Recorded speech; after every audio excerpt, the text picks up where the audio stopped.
마음을 모두 삼켜내는 시간이 되시기 바라고, 내일서부터는 성경 꼭 성회라고 붙였습니다.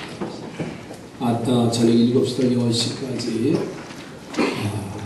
이렇게 말씀을 읽는 것도 큰 은혜입니다. 아멘이지요. 힘들다고 하지 마시고요. 그 시간이 제일 더운 시간인데 교회에서는 제일 시원한 시간입니다. 에어컨 집에서 틀지 마시고 교회 와서 3시간 동안 함께 하면은 함께 큰 은혜를 나누게 될 것입니다. 기대하시기 바랍니다.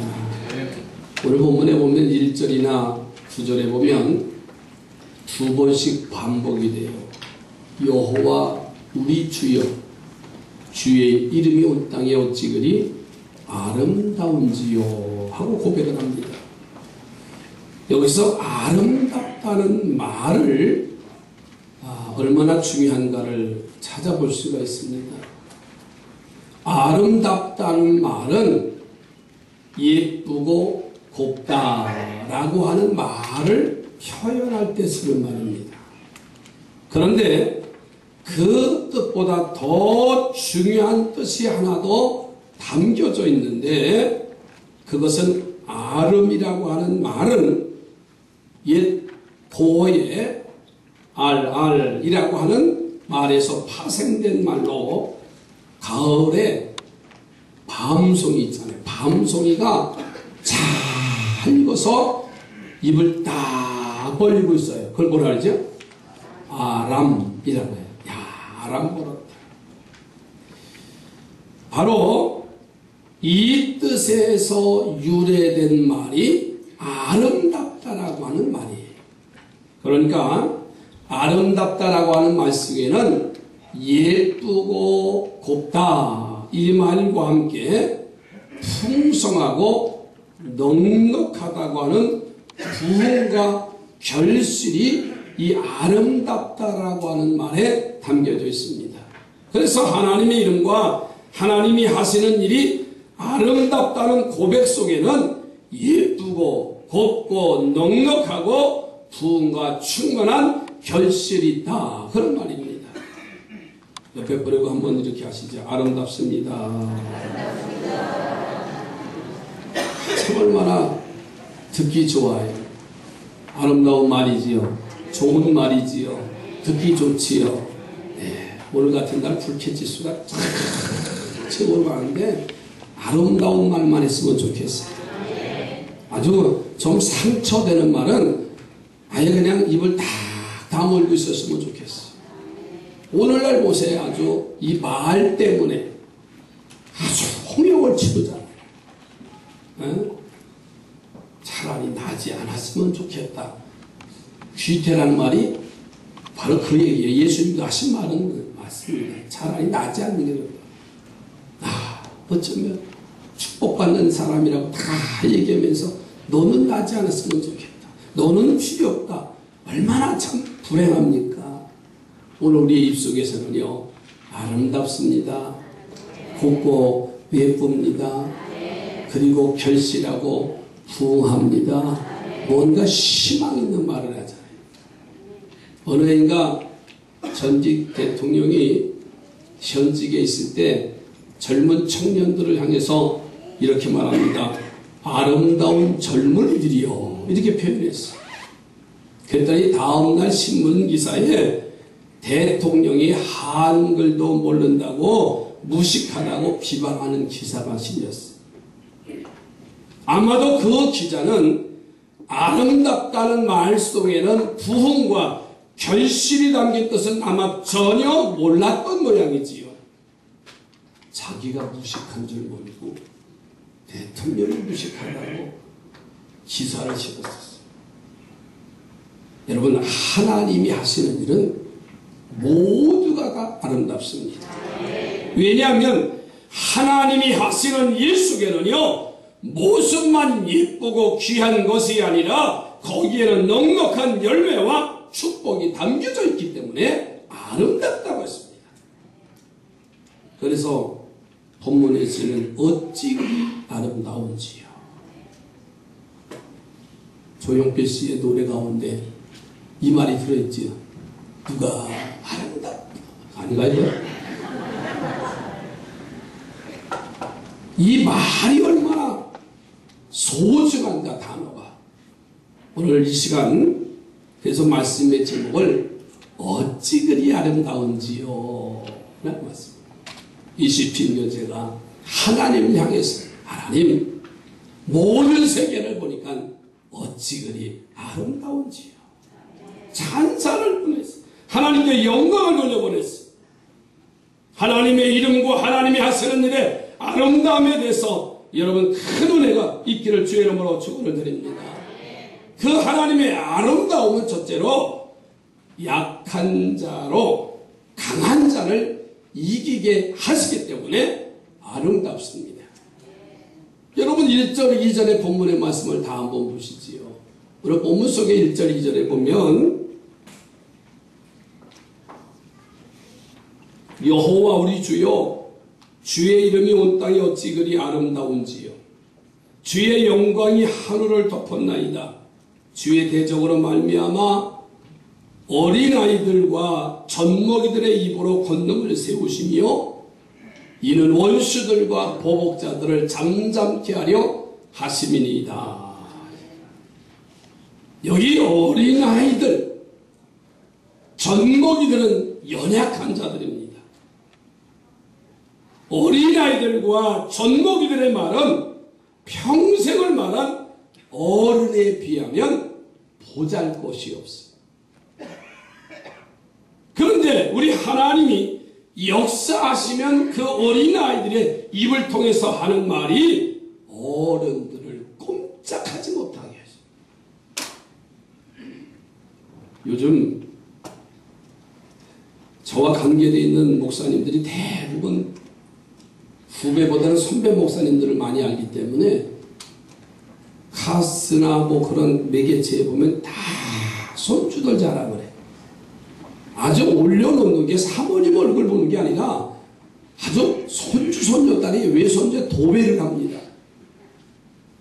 어느 교회에서는 그래서 손주 자랑하면 10,000원씩 내기로 했대요. 하도 손주 손녀들 자랑하니까 뭐 그렇게 막 이제 정말 내리사랑으로 소중함을 느끼는데 이 손주를 둔 할아버지가 손주와 함께 차를 태워 손주를 태워가지고 어디 이제 운행을 해서 차를 태워서 가게 되는데 갑자기 앞에서 깜빡이도 안 들고 그 사이에 끼어들기를 하더래요. 깜짝 놀래가지고 당황을 했잖아요. 그 목사님이 옆에 손주가 있는 줄 없는 줄 모르고 늘 하는 말이 이 자식 운전을 이따위로 해. 그러면서 혀를 찼대요. 그래서 욕을 했는지 안 했는지 모르겠어. 그러니까 화가 나니까는 이 화가 나서 침착하게 이렇게 하는데 신호등 앞에 이 차가 딱 서 있더래요. 그러더니 할아버지 저 차지 딱 그러면서 이 자식 이따위로 운전을 해. 저리 비켜. 그러기 할아버지가 한 얘기를 모습을 똑같이 하더래요.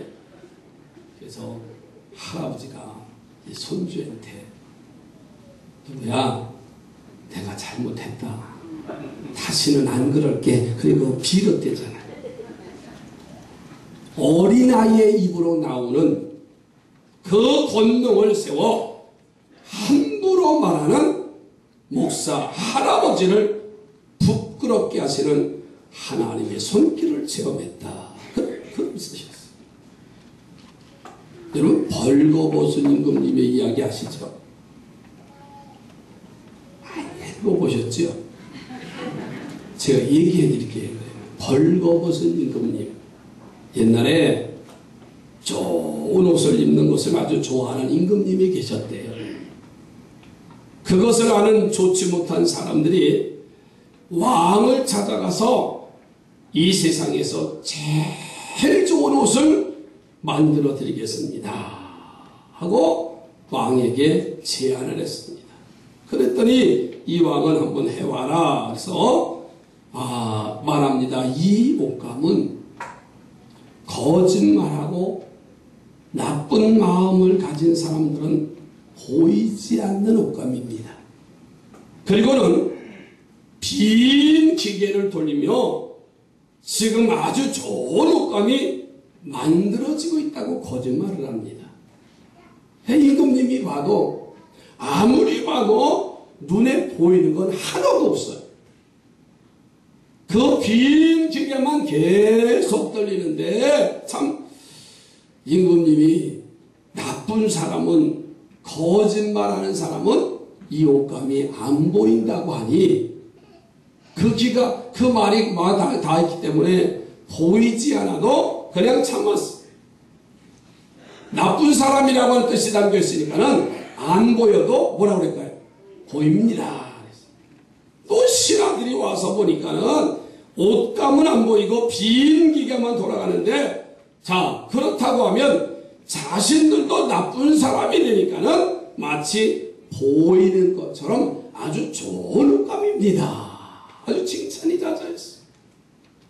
입고 옷이 다 되었다고 하면서 임금에게 옷을 입혀드립니다. 보이지 않는 옷을 입었어요.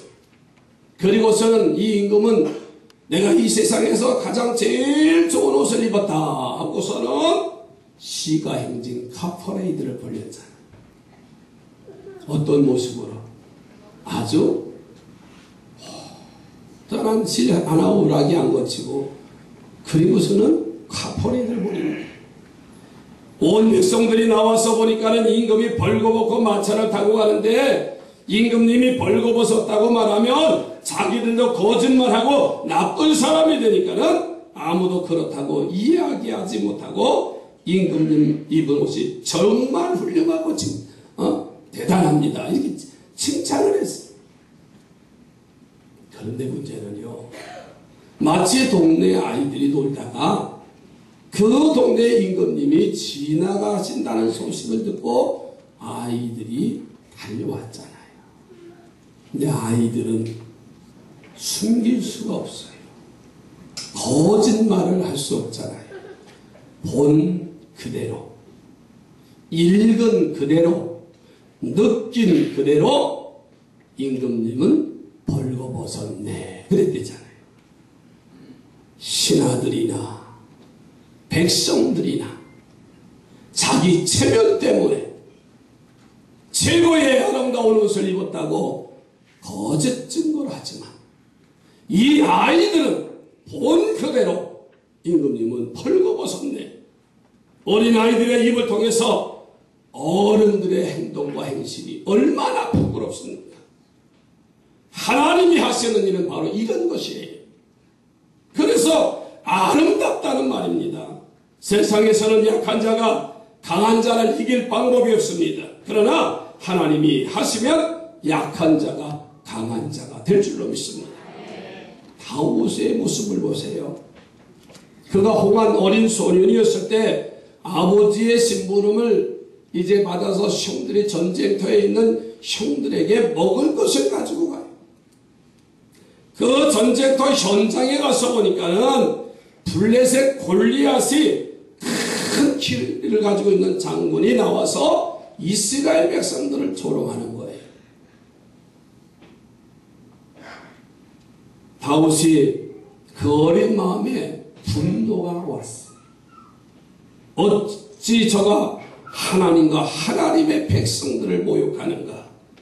그리고서는 이 어린 다윗이 전쟁터에 나가겠다고 자원을 해요. 그리고 있는 양을 칠 때 쓰는 물맷돌을 가지고 나가서 외치지요. 너는 창과 칼을 가지고 이 전쟁터에 나왔지만 나는 만군의 여호와의 이름으로 나왔노라. 물맨을 던졌더니 그 돌이 골리앗의 미간에 맞아서 쓰러지고 이스라엘이 그 전쟁터에서 대승리를 거두게 된 이야기지요. 도저히 외관적으로는 성살 없는 싸움을 많은 사람들이 말하지요. 골리앗과 다윗과 골리앗의 싸움이라는 얘기예요. 그런데 하나님이 하시면 이런 성살 없는 싸움도 이기게 하시는 줄로 믿습니다. 체격으로 비교도 안 되고요. 무기 현황으로도 비교도 안 되고요. 갑옷을 입은 골리앗과 맨몸의 다윗과는 싸울 수가 없는 그 싸움에서 하나님이 다윗을 이기게 하시니 어찌 그리 아름답지가 않습니까? 이스라엘이 미디안과의 전쟁에서 하나님은 기드온을 이스라엘 지도자로 삼으시고서는 300명의 용사를 세웠어요. 그리고서는 미디안 용사 20만 명과 그 싸움에서 승리하게 하신 것을 볼 수가 있습니다. 사랑하는 성도들이요, 이 하나님을 믿으시기 바랍니다. 그리고 그 하나님을 아름답다고 찬양하며 나아가는 성도가 되시기 바랍니다. 그러면 우리 하나님은 우리의 약함을 강하게 하시고 우리의 부족함을 채워서 이기게 하시는 여호와 하나님이십니다. 이 아침 우리 모두가 여호와 우리 하나님이 하시는 일이 어찌 그리 아름다운지요. 이 고백이 있어졌으면 좋겠어요. 지난 주일날 요나에 대한 말씀을 드리면서 제가 이런 말씀을 드렸어요. 오늘 내가 지금 예수 믿는 것도 기적이라고 했어요. 옆에 번호고 당신도 기적 속에 삽니다.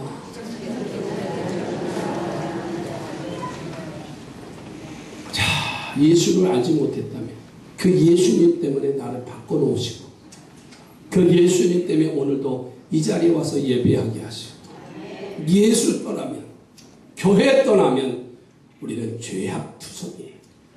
살인자고 강도고 수없이 추악한 마음을 우리는 수없이 하고 있을 겁니다. 그러나 그런 것 가운데서도 나를 택해 주셔서 하나님의 자녀로 삼아주셨어요. 어찌 그리 아름다운지요. 한번 따라서 하십시다. 어찌 그리 아름다운지요. 누가? 하나님 여호와가. 어찌 그리 아름다운지. 그 작은 것 하나를 보면서도 오늘 나의 고백이 됐으면 좋겠어. 두 번째로는 자연으로 우리를 돌보시고 권고하시기 때문에 아름답습니다. 자, 3절 4절 또 보시지요. 주의 손가락으로 만드신 주의 하늘과 주께서 베풀어 두신 달과 별들을 내가 보오니 사람이 무엇이기에 주께서 그를 생각하시며 인자가 무엇이기에 주께서 그를 돌보시나이까. 할렐루야. 하나님이 세상을 만드시고 우리에게 다스리고 정복하라고 주셨어요. 해와 달과 11별을 주셨어요. 이것들이 없으면 이제 우리들이 살 수가 없습니다. 태양 때문에 모든 식물과 동물들이 살고 우리가 살아요. 지금 3일째 우리가 햇빛을 못 보잖아요. 그죠? 저는 3일째예요. 집회 동안 내가 햇빛이 났어요. 근데 여기는 계속 비가 왔잖아요. 한 일주일 동안 지금 햇빛을 못 보는데 햇빛 보고 싶지요. 오늘도요, 얼마나 눅눅한지 잠자는데도 아주 눅눅하고 끈끈하고. 오늘 일부 예배 때 박상래 원사님이 이렇게 기도하시더라고요. 하나님, 덥지만 겨울을 생각해서 이 태양을 마음껏 누리는 은혜를 달라고. 너무나 시적으로 겨울에 올 것을 대비해서 얼마나. 난 내 설교는 기억 안 나고 우리 박상래 권사님 그 기도만 기억이 나는 거예요. 얼마나 멋있어요. 아마 태양이 35도 36도더라면 우린 또 뭐라 그래요? 또 구름 와라, 비야 쏟아져라. 그러면 비가 쏟아지고 있는데 또 햇빛 나게 해달라고. 여러분, 태양 때문에 더워도요, 식물과 사람과 동물이 살게 돼 있어요. 달의 인력 때문에 바닷물이 밀물과 썰물이 생기고 계절이 생기는 거예요. 절기가 생깁니다. 이 자연의 조화가 얼마나 아름다워요. 너무너무 아름답잖아요. 그래서 우리는 꼭 야외 예배 갈 때만 그 찬송하지 마시고, 어떤 찬송? 참 아름다워. 왜 야외 예배 나갈 때만 그때만 해요?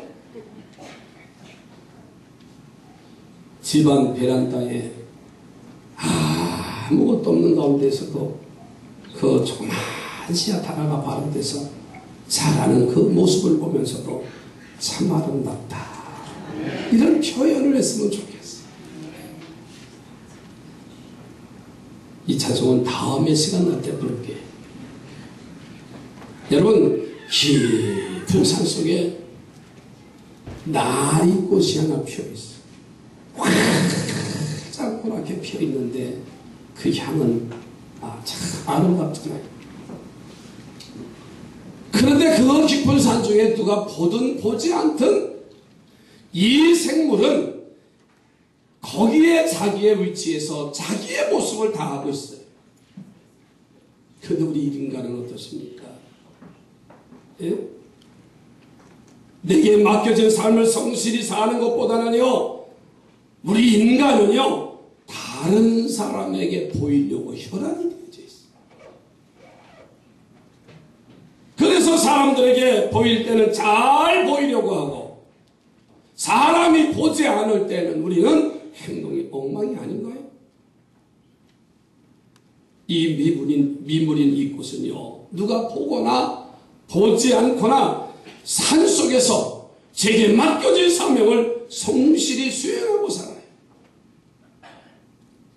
여러분, 무화과 나무는 꽃이 피지 않는 나무여서 무화과라고 이름을 붙인 거 아니에요? 교회도 올봄에 한 그루 심어놨어요. 어제도 제가 이렇게 가서 보니까는 꽃이 안 폈더라고요. 왜? 무화과는 꽃이 안 피게 돼 있어요. 그래서 무화과라고 합니다. 그런데 가을 어느 날 보면 그 나무에 무화과가 열려있어요. 열매가 열려있어요. 여러분, 한번 보세요. 다른 꽃들은 자기의 존재를 알리려고 화려하게 꽃을 펴요.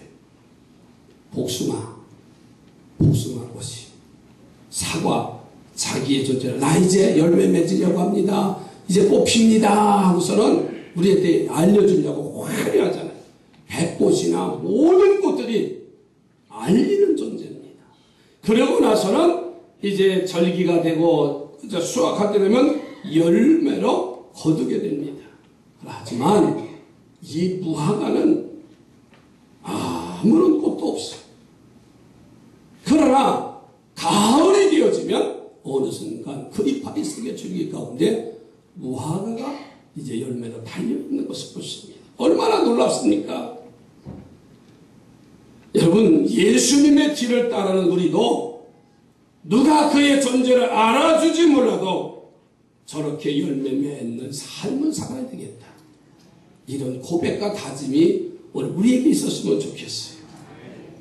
우리에게 깨달음을 주시고 지혜를 주시는 참 아름다운 하나님의 사역을 우리가 보자는 거예요. 어떤 사람이 송아지를 끌고 길을 가게 됩니다.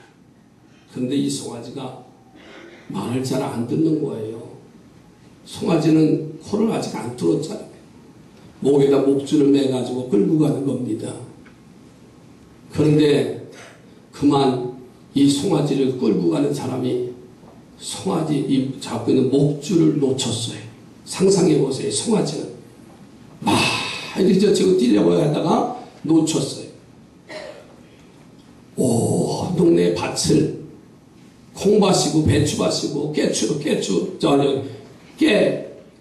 깨밭이고 다 그냥 이리 뛰고 저리 뛰고, 또 송아지를 놓치면 도망갈까봐 이 송아지를 놓친 친구가 막 쫓아다니는 거예요. 넘어지고 자빠지고. 근데 어떻게 쫓아다니다가 이 송아지를 잡았어. 붙잡아 목줄 딱 잡고 나무에다가 매달아 이제 묶어놨습니다. 목줄. 얼마나 화가 나는지. 날씨로 도망간 것도 잡느냐고 넘어져도 화가 나고, 나무의 밭에 다 망가뜨린, 요맘 때문에 이제 조금 있으면은 이제 배추, 김장 배추 심잖아요. 그거 다 절단 나고, 생각해보니까 얼마나 화가 나는지 있는 대로 다 동원해서 이 송아지를 패기 시작한. 그랬더니 보니까 송아지 코에 코피가 흘리기 시작합니다. 하도 때리니까 이 송아지가 음매하고 막 소리를 지르는 거예요. 그런데 그 송아지 울음 속에 이놈아 내가 그 송아지처럼 살지 않았느냐 이 음성이 들리더래요. 네? 그 송아지를 보면서 자기의 과거의 모습이 드러나는 거예요. 자기가 바로 이 송아지같이 살았기 때문에 부모를 무던히 속삭이고 교회 다닌다고 하면서 하나님의 뜻대로 살지 않고 천방지축으로 이리 뛰고 저리 뛰고 남에게 상처 주고 남에게 아픔 주고 손해 주고 이렇게 살았던 내 모습이 아닌가. 그 모습을 통해서 그 자리에서 무릎을 꿇고 하나님 앞에 회개 기도했다는 거예요. 그리고서는 목사님이 되셔서 지금도 헌신하고 계시대요. 참 목사님도 그런 분들 많아요. 나도 그렇고요. 그냥 지분에 못 누리서 필구만. 여러분들은 안 그러시죠? 옛날 송아지 먹일 때, 소 끌고 다닐 때, 참, 이리 뛰고 저리 뛰고 철없는 그런 시절. 발람이 물질의 욕심 때문에 하나님의 백성들을 저주하려고 발락을 찾아갑니다. 그때 하나님이 천사를 길에 세워 칼을 들고 발람의 길을 막습니다. 그런데 발람은 그 천사를 못 보는 거예요. 그런데 놀랍게도 발람이 타고 가는 나귀는 이 천사를 보고 뒷걸음질하는 겁니다. 가야 하는데 뒷걸음질하는 거예요. 발람은 나귀가 앞으로 나가지 않다고 채찍질하고 나중에는 지팡이로 때리기까지도 합니다. 그러자 참다 못한 나귀가 입을 열어서 발람에게 말했어요. 그리고 그 나귀의 음성을 듣고 보니까 앞에 하나님의 사자가 칼을 들고 서 있는 것이 보이는 것이었어요. 그제서야 발람이 나귀에게서 내려서 천사를 맞이하고 결국은 저주하러 가던 발걸음을 돌려서 이스라엘을 축복하는 축복의 자리로 바뀌어졌어요. 이처럼 하나님은 미물인 짐승을 통해서도 우리에게 깨달음과 바른 길을 가게 하시는 참 아름다운 하나님의 사역이 있다는 사실을 기억하시기 바랍니다. 사랑하는 성도들이요, 이 아름다운 하나님의 사역을 통해서 복받기 위해서는 우리의 영성이 열리고 마음이 열려지기를 바랍니다.